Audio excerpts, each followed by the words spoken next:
Halo anak-anak, Assalamualaikum warahmatullahi wabarakatuh. Ya, hari ini kalian gak bisa lihat muka Bu Nur dulu ya. Sekarang kalian dengerin suaranya Ibu aja, oke? Sebelum kita belajar, kita angkat kedua tangan kita berdoa dulu supaya hari ini belajarnya dilancarkan dan ilmunya juga dapat tersampaikan dengan baik. Berdoa dimulai. Berdoa selesai. Sebelum kita mulai belajar, disiapkan dulu buku tematiknya ya. Nah, karena kemarin kita sudah ulangan, berarti sekarang buku tematiknya buku yang 5B. Untuk buku tulisnya masih tetap ya, jangan diganti-ganti lagi. Dan dipersiapkan juga pensil dan penghapusnya untuk kalian catat informasi-informasi yang sudah Ibu sampaikan hari ini. Kita langsung mulai ke materinya. Oke, kita akan belajar yang pertama yaitu tentang informasi penting pada teks. Adakah yang sudah tahu apa itu informasi? Oke, Ibu jelaskan dulu ya apa itu informasi. Informasi adalah sekumpulan fakta yang menjelaskan sebuah peristiwa dan kejadian. Nah, dari informasi inilah kalian dapat mengetahui dan menambah wawasan kalian tentang suatu yang mungkin sebelumnya kalian belum paham. Nah, dari informasi ini kalian bisa nih menentukan atau membuatnya, yaitu dengan cara membuat pertanyaan. Pertanyaan itu kalimatnya atau kata tanyanya ada apa saja. Di kelas sebelumnya tentunya sudah diajarkan ya macam-macam kata tanya, yaitu berupa adik Simba. Ini singkatannya. Adik Simba itu apa sih, Bu? Adik Simba itu singkatan dari A. A itu apa? Apa itu untuk menanyakan sebab, akibat, judul, dan tema. Kemudian di itu untuk menanyakan di mana. Di mana itu untuk mengetahui tempat atau latar dari informasi tersebut. Kemudian K-nya. K itu kapan. Kapan itu untuk menanyakan waktu kejadian suatu peristiwa. Kemudian Si-nya itu siapa, untuk menanyakan nama atau tokoh yang ada di dalam informasi tersebut. Kemudian ada M, yaitu mengapa, untuk menanyakan alasan atau suatu masalah. Kemudian ada bagaimana, itu untuk menanyakan cara membuat, proses, urutan, pendapat maupun sikap. Nah, dan yang terakhir ada berapa, untuk menanyakan jumlah atau banyaknya benda. Jadi, kalau kalian ingin membuat informasi penting, harus ada adik simbanya nih, harus menyeluruh, harus ada semuanya.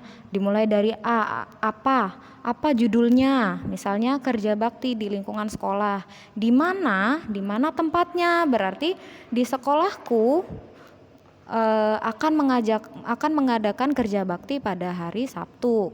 Kapan? Nah, kapannya itu tadi Ibu udah bilang pada hari Sabtu. Siapa saja yang ikut dalam kerja bakti itu? Berarti seluruh siswa maupun siswi dari kelas 1 sampai kelas 6. Mengapa? Mengapa itu alasan kenapa kalian harus mengerjakan kerja bakti atau mengikuti kerja bakti? Alasannya karena membuat lingkungan sekolah menjadi lebih bersih dan indah dipandang. Kemudian bagaimana caranya? Cara untuk kerja baktinya seperti apa? Yaitu misalnya murid laki-laki itu mengambil sampah dan membuangnya di tempat sampah. Kemudian untuk murid perempuan mengepel dan menyapu di setiap sudut kelas.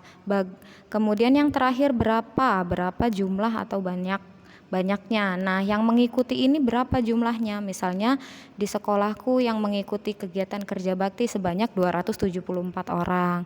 Nah, dari situlah, dari paragraf atau kalimat itulah kalian dapat mengetahui informasi-informasi penting, baik kalian cara kalian untuk kerja bakti di sekolah itu seperti apa. Kemudian kalian bisa menambah wawasan juga kalau cara membuat paragraf yang baik dan benar. Oke, kita lanjut ke selanjutnya. Nah, ini ada informasi penting juga, yaitu judulnya Katak Sang Hewan Amfibi. Ini kalian bisa buka di bukunya halaman 3 ya.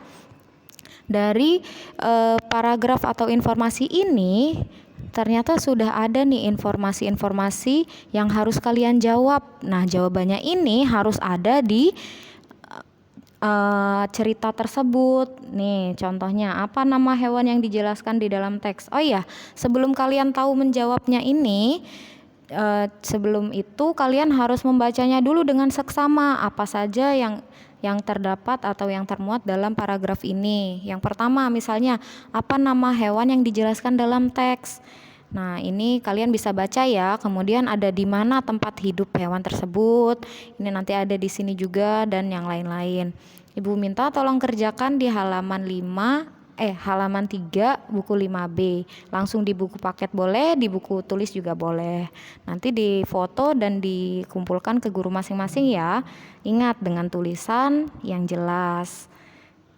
Kita lanjut. Kalau tadi kita udah bahas tentang katak, yaitu sang hewan amfibi.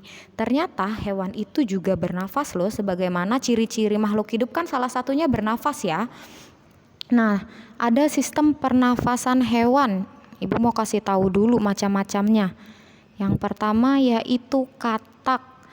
Nah, katak ini karena dia hewan amfibi, dia bernafas dengan dua organ pernafasan. Yang pertama, ketika dia menjadi kecebong, dia bernafasnya menggunakan insang. Kemudian ketika dia sudah tumbuh menjadi katak dewasa, dia bernafasnya berubah menjadi ke paru-paru. Kemudian yang kedua ada contohnya, ini ada yang tahu ini gambar apa?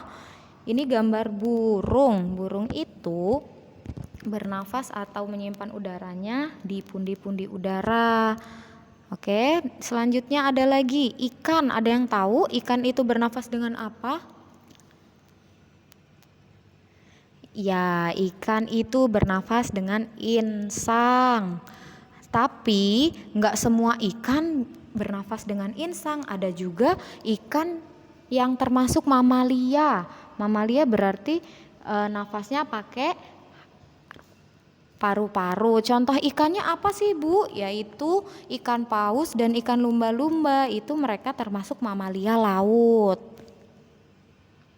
Nah, kemudian ada lagi nih cacing. Cacing bernafas menggunakan permukaan kulitnya. Jadi kalau kalian perhatikan cacing tanah nih, itu dia menggunakan permukaan kulitnya yang sedikit berlendir. Oke, itu dia sedang bernafas. Jadi dia itu nggak pakai insang, nggak pakai paru-paru, tapi dia punya kulit yang digunakan untuk bernafas. Kemudian ada lagi mamalia nih yang tadi Ibu bilang, mamalia dan reptilia. Mamalia dan reptilia itu jenisnya apa aja sih, Bu? Kalau mamalia hewan yang menyusui, kalau yang reptilia biasanya yang bergerak dengan cara melata atau contohnya itu seperti cicak, buaya, terus ada lagi komodo, itu termasuk reptilia. Nah, itu bernafas dengan paru-paru. Nah, kita lanjut nih. Setelah kalian tahu, kalau tadi kan kita tahu ya sistem pernafasan pada hewan. Sekarang kita belajar tentang sistem pernafasan pada manusia. Ada yang tahu nggak manusia itu bernafas dengan apa? Kita tuh bernafas dengan apa sih? Dengan hidung atau paru-paru ya? Atau dengan mulut? Ya, ternyata kita adalah menggunakan paru-paru meskipun melalui hidung. Setelah ini Ibu akan jelaskan bagaimana prosesnya atau sistem pernafasan pada manusia. Nah, ini dia nih prosesnya. Yang pertama, udara masuk melalui hidung, kemudian menuju ke laring. Laring itu apa sih, Bu? Pangkal tenggorokan. Masuknya ke pangkalnya dulu, baru ke batang tenggorokan yang disebut dengan trakea. Nah, setelah masuk ke trakea, ini disalurkan lagi ke bronkus atau cabang batang tenggorok, dan kemudian yang terakhir masuk ke paru-paru. Kalian bisa buka nih bukunya di halaman 9. Ingat ya, bukunya buku yang 5B. Sampai sini sudah paham? Selanjutnya, Bu, kalau gimana ya caranya udara masuk dan udara keluar? Oke, setelah ini Ibu akan jelaskan. Nah, ini dia nih. Kalau misalnya yang sebelah kiri, di sebelah kiri, di sebelah kiri ini ternyata cara kita menghirup udara. Kalau yang di sebelah kanan, cara kita untuk mengeluarkan udara. Nah, bisa kalian sambil lihat nih di halaman 22. Halaman 28 di buku 5B. Nah, ini Bu kasih tahu dulu ya. Oke, yang pertama, yang kita menghirup udara dulu nih. Menghirup udara, udara itu ternyata masuk dulu. Udara masuk melalui hidung. Oke, meskipun udara juga bisa masuk melalui mulut, namun lebih baik atau lebih bagusnya kita itu bernafas melalui hidung. Kenapa? Karena di hidung itu terdapat rambut-rambut halus yang berfungsi untuk menyaring udara yang mengandung debu dan kotoran, sehingga bisa menyaring benda yang tidak baik untuk tubuh. Jadi nanti bisa ditahan oleh rambut-rambut itu. Kemudian selain ada rambut-rambut halus nih di hidung ini, ternyata ada selaput lendir yang gunanya untuk mengatur suhu udara yang akan masuk ke paru-paru. Kemudian masuk ke tenggorokan. Setelah udara masuk ke hidung, dilanjutkan lagi ke batang tenggorok atau tadi yang disebut dengan trakea. Nah, di batang tenggorok ini ternyata ada juga nih mengandung lendir dan rambut-rambut halus yang selalu bergetar ketika udara yang masuk itu akan masuk ke paru-paru. Jadi udara ini bisa menghalangi benda-benda asing yang akan masuk ke tubuh kita atau paru-paru kita. Nah, untuk di tenggorok ini atau trakea ini, pernah nggak sih kalian ngerasa tersedak? Ada yang pernah keselak nggak? Kalau nggak tahu tersedak itu keselak. Nah, kalau tersedak ini ternyata itu tuh gerak refleks untuk mengeluarkan kembali benda atau makanan yang masuk ke saluran pernafasan. Jadi itu bukan ranahnya makanan masuk ke paru-paru, bukan. Berarti itu tuh salah jalan. Kemudian setelah tadi masuk ke batang tenggorok, masuk lagi ke bronkus. Nah, bronkus ini ternyata fungsinya untuk menghubungkan trakea dengan paru-paru kiri dan kanan. Nah, asal kalian tahu nih, kita memiliki dua paru-paru yaitu sebelah kiri dan kanan. Jadi, udara ini bisa masuk ke kedua paru-paru kita. Nah, melalui bronkus inilah udara itu diteruskan ke paru-paru yaitu melalui bronkiolus atau cabang dari bronkus dan berujung pada gelembung-gelembung paru-paru yang disebut alveolus. Nah, di alveolus ini terjadi pertukaran oksigen dan karbon dioksida. Nah, Ibu tanya dulu, yang kita hirup itu oksigen atau karbon dioksida ya? Iya, udara yang kita hirup adalah oksigen dan yang kita keluarkan yaitu karbon dioksida. Ibu tanya lagi nih, oksigen itu kita dapatkan dari mana ya? Ada yang masih ingat? Ya, kalau misalnya kalian lupa, ternyata oksigen itu bisa kita dapat dari hasil fotosintesis pada tumbuhan. Tentunya sudah dijelaskan ya di kelas sebelumnya ya. Fotosintesis itu terjadinya seperti apa pada tumbuhan. Nah, kalau di sini bisa kita lihat nih ada tulisan berkontraksi dan berelaksasi.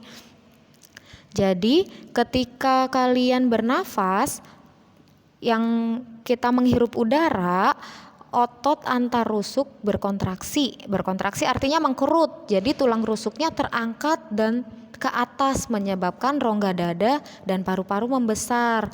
Nih, coba tarik nafas dulu. Dada atau rongga dadanya atau paru-parunya membesar atau enggak? Ya, itu dia. Kalau misalnya kita menghembuskan nafas, itu kebalikannya berelaksasi, yaitu menyusut. Jadi yang kita rasakan pada rongga dada itu kita menyusut, jadinya mengempis atau mengecil ketika kita mengeluarkan udara. Sedangkan ketika kita mengambil udara ternyata membesar rongga dada kita. Sampai sini paham ya? Nah, selanjutnya kita akan latihan soal. Boleh di screenshot dulu ya. Ini kalian tulis dulu soalnya, kemudian jawabannya ada di samping kanan.